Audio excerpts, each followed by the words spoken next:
Hi folks, and welcome to A&P with Dr. O. In our video today, we're going to take a look at some of the muscles of the leg and thigh, and the hip as well. What we're looking at here is we are looking at the left leg in an anterior view. Let's take a look at this muscle right here. This muscle is known as the tensor fascia lata, and it's attached to this iliotibial band. You may have heard it also called the IT band, and that's something that we can recognize to help us identify this muscle here. Tensor fascia lata. We can also see some of the muscles of the quadriceps group.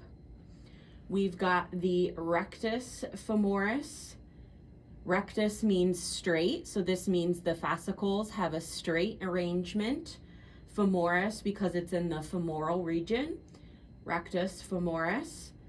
And then we have the vastus lateralis and the vastus medialis on this side here. Now you might think quadricep, quad means four. There is a fourth one to this group, and that's the vastus intermedius.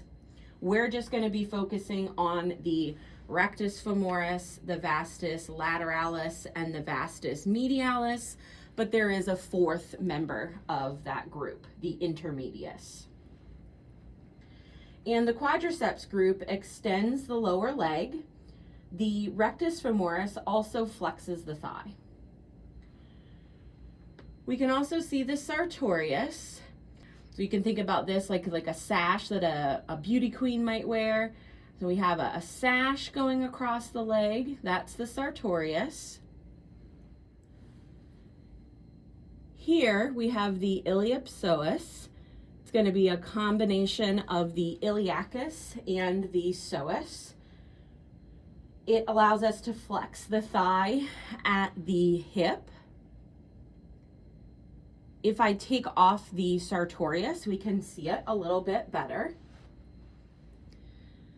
Now that I've taken the sartorius away, we can see the iliopsoas better.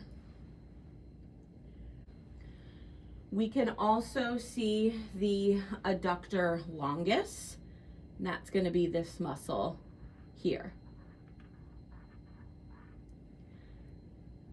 I'll go ahead and put that sartorius back.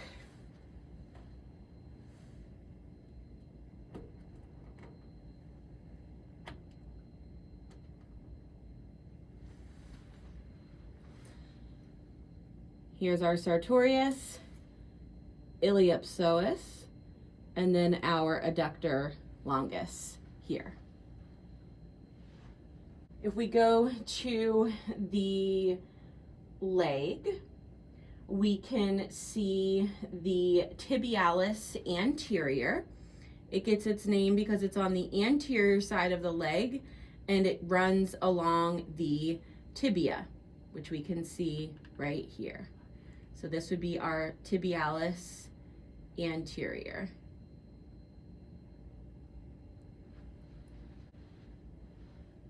And the tibialis anterior allows for inversion of the foot.